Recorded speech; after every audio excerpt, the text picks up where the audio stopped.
আমরা কখনো ভেবে দেখেছি নেতাজি সুভাষচন্দ্র বোস আজকে যদি বেঁচে থাকতেন তাহলে ঠিক কী কী উপদেশ আমাদের দিতেন উনি?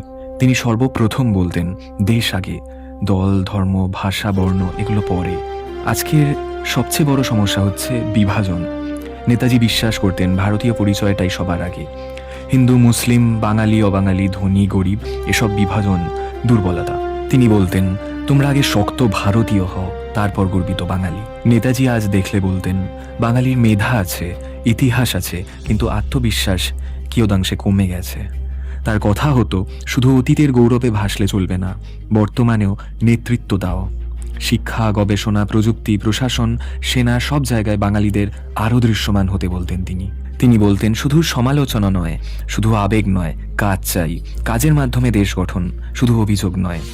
তিনি বলতেন, নিজের কাজটা নিখুঁতভাবে করো, সমাজে শৃঙ্খলা আনো, দুর্নীতির সঙ্গে আপোষ কখনো করো না।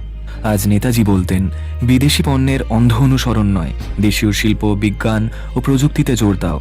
আত্মনির্ভর ভারত ধারণাটা নেতাজির চিন্তার সঙ্গেই যায়। নেতাজি বিশ্বাস করতেন, স্বাধীনতা মানে দায়িত্ব, শৃঙ্খলা ছাড়া শক্ত দেশ হয় না। তিনি বলতেন, আইন মানো, সময়ের মূল্য দাও, রাষ্ট্রকে পরিবার ভাবো। নেতাজি চাইতেন ভারত শুধু অনুসারী নয়, নেতৃত্ব দেবে। আজ তিনি বলতেন, কূটনীতি শক্ত করো, বিজ্ঞান, মহাকাশ, প্রতিরক্ষা, সংস্কৃতিতে ভারতকে গ্লোবাল ভয়েস বানাও। আত্মবিশ্বাসের সাথে নিজের সংস্কৃতিকে হাতিয়ার করে তোলো। নেতাজি বলতেন, প্রশ্ন করো কিন্তু দায়িত্ব নিয়ে, অধিকার চাও কিন্তু কর্তব্য ভুলে যেও না।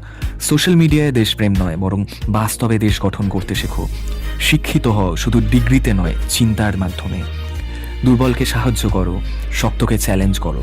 নেতাজি বলেছিলেন, তোমরা আমাকে রক্ত দাও, আমি তোমাদের স্বাধীনতা দেব। আজের মানে হতো, রক্ত নয়, পরিশ্রম, সততা, সাহস আর ত্যাগ দাও। দেশকে শক্ত করো। আর বিশ্বাস রাখি, নেতাজি এখনও আছেন, আমাদের মধ্যেই আছেন, তিনি কোথাও যেতে পারেন না। তিনি একটাই কথা হয়তো অলক্ষ্যে থেকে বলছেন, আমি তোমাদের পথ দেখিয়েছিলাম, এবার তোমরাই ইতিহাস লেখো, ভবিষ্যৎ করো। সর্বোপরি নেতাজি চাইতেন, মানুষ হিসাবে, দেশ হিসাবে, ভারতীয় হিসাবে নিজেদের মূল্য বুঝতে শেখো এবং অন্যকেও মূল্য দিতে শেখো।